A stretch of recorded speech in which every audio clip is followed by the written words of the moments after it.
नमस्कार मंडळी. आज गटारीचा काय बेत? आमच्याकडे तर ना साधाच बेत आहे. तुमच्याकडे काय विशेष असणारच, कारण गटारी उद्यापासून श्रावण चालू होणार. त्यामुळेच ना घरात शिल्लक असलेली अंडी पाहिली आणि मग म्हटलं ही अंडी उडवून टाकू. नंतर काय बेत करायचा आहे ते करा. त्यामुळे ना मग आज अंडाकरी करण्याचा बेत ठरला. त्यासाठी कांदा टोमॅटोची पेस्ट करून घेतली. कढईमध्ये तेल टाकलं आणि छान प्रकारे परतून घेतली. त्यामध्येच मग आपल्या घरातील जे बेसिक मसाले आहेत ना ते मिक्स केले. तिखट जरा कमीच केलं, का तर मुलंही खाणार होते. आणि अशा प्रकारे छान भाजून घेतलं. ग्रेव्ही मसाला तर छान भाजला होता. कलरही खूप मस्त आला होता. मग त्यामध्ये ना लगेच म्हटलं अंडी थोडी फ्राय करून घेऊ. म्हणजे ना तेही खूप त्यामध्ये मसाला लागेल आणि चविष्ट बनतील. मग त्यामध्ये अंडी टाकली, कोथिंबीर टाकली आणि या चवीनुसार आ, आपल्याला जेवढं पाहिजे ना तेवढं असं पातळ ग्रेव्ही पाणी टाकलं. जास्त पातळ नाही करायचं, घट्ट ठेवायचं. म्हणजे ना खायलाही खूप छान लागते आणि चविष्टही होते. पातळ केली ना भाजीची पूर्ण चव निघून जाते.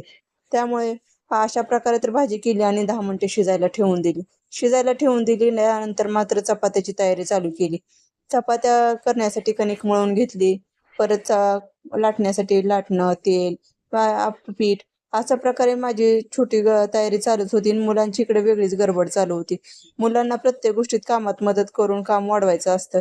त्यासाठी ना ते प्रत्येक गोष्टीत मध्ये मध्ये करतात आणि आपलं लक्ष दुसरीकडे असली काहीतरी गोष्ट घेऊन जातात.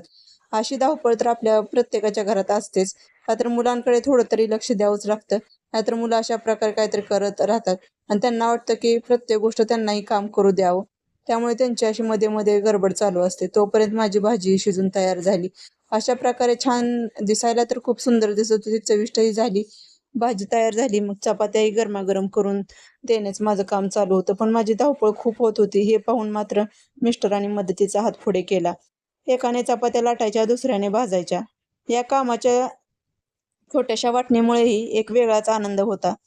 जेवण झाल्यावर पूर्ण किचनची साफसफाई काढली. तेव्हाही दोघांनी मिळून काम केलं. थकवा होता पण समाधान मोठं होतं. शेवटी स्वच्छ झालेल्या किचनकडे पाहिलं आणि जाणवलं, प्रेम म्हणजे नेहमी मोठ्या गोष्टी करणं नाही. कधी कधी आपल्या माणसाच्या सोबत उभं राहून त्याचं काम थोडं हलकं करणं हाच प्रेमाचा सर्वात सुंदर भाग असतो. दिवस किती गडबडीचा असो, पण सोबत असे असेल तर प्रत्येक साधा दिवसही खास बनतो. काय वाटतं नक्की सांगा.